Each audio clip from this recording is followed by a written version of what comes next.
എല്ലാവർക്കും അമ്മൂസ് ടേസ്റ്റ് സ്റ്റുഡിയോയിലേക്ക് സ്വാഗതം. ഇന്ന് ഞാൻ ആദ്യം തന്നെ നിങ്ങൾ ഓരോരുത്തരോടും ഒരുപാട് നന്ദി പറയുന്നു. എനിക്ക് തന്നുകൊണ്ടിരിക്കുന്ന സപ്പോർട്ടിനും ഒരുപാട് നന്ദി. തുടർന്നും ഞാനിത് പ്രതീക്ഷിക്കുന്നു. ഒരുപാട് നന്ദി ഓരോരുത്തർക്കും. ഇന്ന് നമുക്ക് നോക്കാം എന്താ നമ്മളിന്ന് ഉണ്ടാക്കാൻ പോകുന്ന സ്പെഷ്യൽ ഐറ്റം എന്താണെന്ന്. അത് എഗ് ബുർജിയാണ്.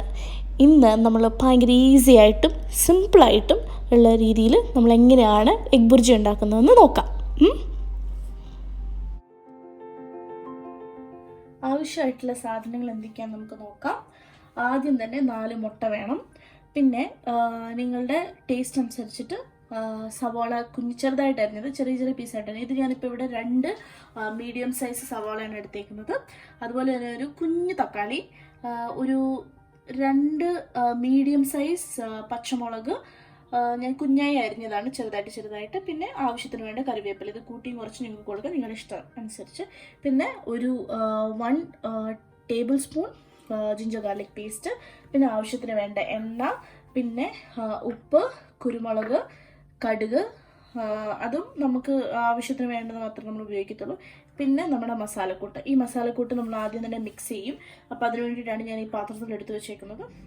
2 ടേബിൾ സ്പൂൺ മല്ലിപ്പൊടി, 2 ടേബിൾ സ്പൂൺ മുളക് പൊടി, അതുപോലെ തന്നെ ഒരു 1/4 ടീസ്പൂൺ മഞ്ഞൾപ്പൊടി. അതുപോലെ നമുക്ക് നല്ല ആവശ്യത്തിന് വേണ്ടി നല്ല ടേസ്റ്റ് ഒക്കെ വരാൻ വേണ്ടിയിട്ട് നമുക്ക് കുറച്ച് ഗരം മസാലയും കൂടി ഇതിലിടണം.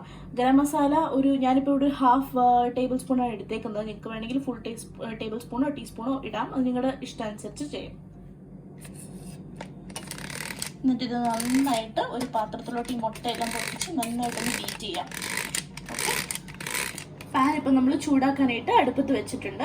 അറ്റ് ദ സെയിം ടൈം നമുക്ക് ഈ കൂട്ടൊന്ന് ജസ്റ്റ് കുറച്ച് വെള്ളം ഒഴിച്ചു കൊടുത്ത് ഒന്ന് മിക്സ് ആക്കി വെക്കാം.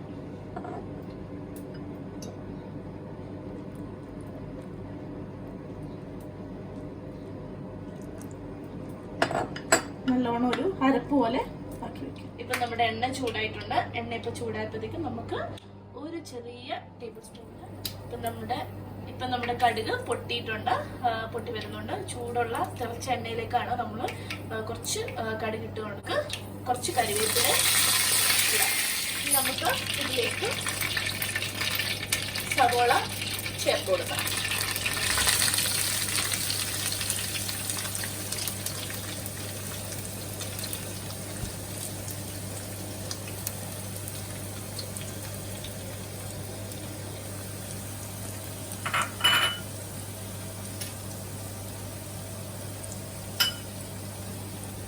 ½ ടീസ്പൂൺ ഉപ്പ് നമുക്കിതിലേക്ക് ചേർത്ത് കൊടുക്കാം. ഇനി ഇതൊന്ന് നന്നായി ഒന്ന് വഴറ്റണം.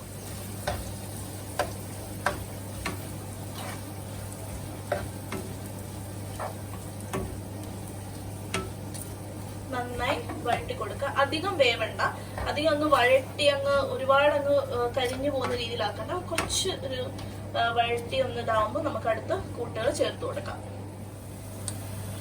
ഇപ്പം നമ്മുടെ സവോള ഇങ്ങനെ ചെറുതായി വഴണ്ട് വരുന്നുണ്ട്. ഇങ്ങനെ കുറച്ചൊരു ലൈറ്റ് പിങ്ക് ആവുന്ന ടൈം ആകുമ്പോഴത്തേക്ക് നമുക്ക് അതിലേക്ക് കുറച്ച് പച്ചമുളക്, നമ്മൾ എടുത്തു വെച്ചിരിക്കുന്ന ഈ പച്ചമുളകും അതുപോലെ ജിഞ്ചർ ഗാർലിക് പേസ്റ്റും നമ്മൾ ചേർത്ത് കൊടുക്കാൻ പോവാം.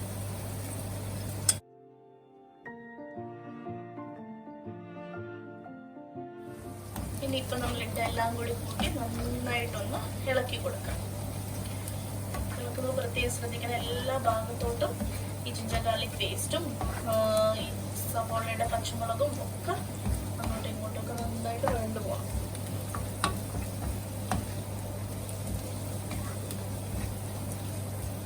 ഇനി ഇച്ചിരിയും കൂടെ ഒന്ന് വഴണ്ടാൽ മതി. ഇനി ഒരു 1 മിനിറ്റും കൂടെ ഒന്ന് ഫ്ലെയിമിൽ ഒരു മീഡിയമിൽ വെച്ചിട്ട് ജസ്റ്റ് ഒന്ന് വഴറ്റി കൊടുത്തുകൊണ്ടിരിക്കുക. അതിനുശേഷം നമുക്ക് തക്കാളി ചേർക്കാം, പിന്നെ പൊടികളൊക്കെ ചേർക്കാം. നമ്മൾ നേരത്തെ കുഞ്ഞു പീസാക്കി വെച്ചിരുന്ന ഒരു ½ തക്കാളി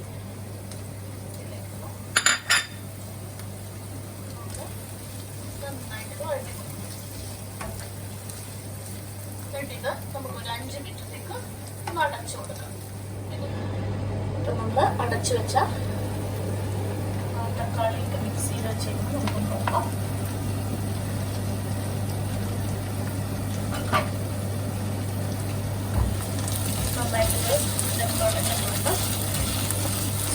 ചെയ്ത് കൊടുക്കുക എല്ലാം നന്നായിട്ട് അത്യാവശ്യം ഇത് നമുക്കൊന്ന് ചെറുതായിട്ടൊന്ന് വാടി ഇത്രയും ഈ ഒരു പരുവത്തിൽ നമുക്ക് ബാക്കിയുള്ള കൂട്ടുകൾ ചേർത്ത് കൊടുക്കാം. ഒരുപാട് അങ്ങ് വെന്തുടയണ്ട, കാരണം നമ്മൾ ഇനിയിപ്പോൾ പൊടിയും കൂടെ ചേർക്കാൻ പോകണം. ഇനി ഫ്ലെയിം ഒന്ന് ലോ ആക്കി കൊടുക്കണം.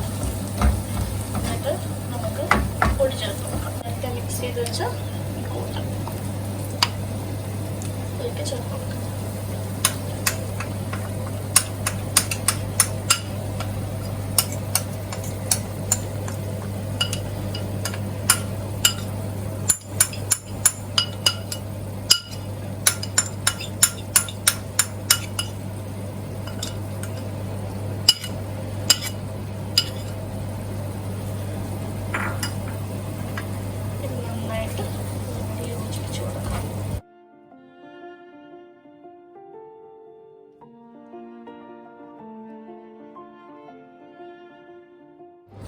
ഈ മസാലയ്ക്ക് ഇതിൽ കിടന്ന് കുറച്ചൊന്ന് മൂത്ത് കഴിയുമ്പോൾ നമുക്ക് ഈ അടിച്ചു വെച്ചിരിക്കുന്ന മുട്ട ചേർത്ത് കൊടുക്കാം.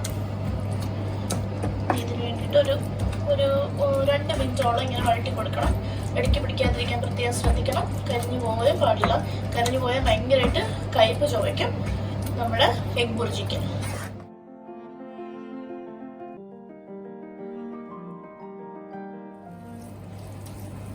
ഇത് ഏകദേശം ഒന്ന് വെന്ത് കുറച്ചൊന്ന് ഒരുപാടൊന്ന് മൂത്ത് വരണ്ട. ഇതിലേക്ക് സ്വല്പം ഉപ്പ്, അപ്പം ഞാനിപ്പം കാണിച്ചു ഉപ്പ് ഒരു 1/2 ടീസ്പൂൺ എടുത്ത് നന്നായി യോജിപ്പിച്ച് കൊടുക്കണം.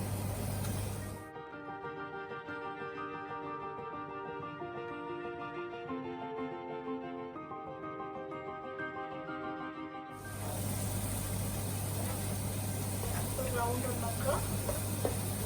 എന്നിട്ട് അതിലേക്ക് നമുക്ക് മുട്ട ആഡ് ചെയ്യാം. മുട്ട നമുക്ക് നന്നായിട്ട് യോജിപ്പിച്ച് കൊടുത്തിട്ടുണ്ട്. അത് നമ്മളിതിലേക്ക് ഒഴിച്ചു കൊടുക്കും.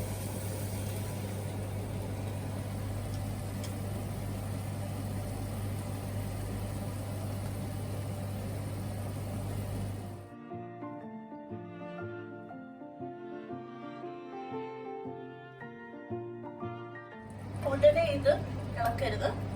1 മിനിറ്റ് ഉണ്ട് അത് അവിടെ ഇങ്ങനെ ഇരുന്നിട്ട് അതിനുശേഷം നമുക്ക് ഇളക്കി കൊടുക്കാം. കാരണം ഇതൊന്ന് അവിടെ നിന്നൊന്ന് വെന്തതിന് ശേഷം ഈ മസാലയ്ക്കിടയിൽ നിന്നൊന്ന് വെന്തതിന് ശേഷം നമുക്ക് തീരെ അങ്ങ് ചിക്കി കൊടുക്കണ്ട. ജസ്റ്റ് ഒന്ന് ഇങ്ങനെ ബ്രേക്ക് ചെയ്ത് കൊടുക്കാം. കാണിച്ചു തരാം.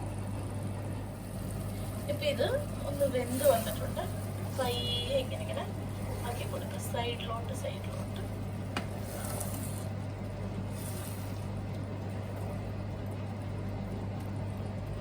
നന്നായിട്ട് ഇത് മിക്സ് ചെയ്ത് കൊടുക്കുക. നമ്മുടെ മസാലയ്ക്ക് ഇങ്ങനെ കിടന്ന് മിക്സ് ആവണം. 1 മിനിറ്റ് ഇങ്ങനെ കൊടുക്കാം. വേണമെങ്കിൽ ഫ്ലെയിം ഇച്ചിരി ഒന്ന് കൂട്ടി കൊടുത്താൽ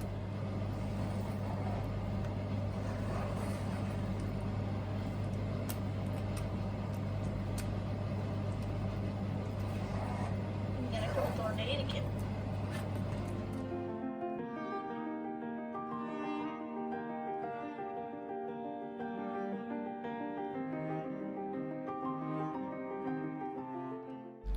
അങ്ങനെ ഇങ്ങനെ ചൂടായിട്ടുള്ള പാനിൽ ഈ മസാലക്കൂട്ടിലൊക്കെ നന്നായിട്ട് ഇളക്കി യോജിപ്പിച്ച് കൊടുത്തുകൊണ്ടേയിരിക്കുക. ഒരു 5-6 മിനിറ്റ് കഴിഞ്ഞ് ഫ്ലെയിം കൂട്ടി കൊടുത്തുകൊണ്ട് തന്നെ ചെയ്തുകൊണ്ടിരുന്നു കഴിഞ്ഞാൽ പെട്ടെന്ന് എഗ് ബുർജി റെഡിയാവും. പക്ഷേ നമ്മൾ അടുത്ത് തന്നെ ഉണ്ടാവണം.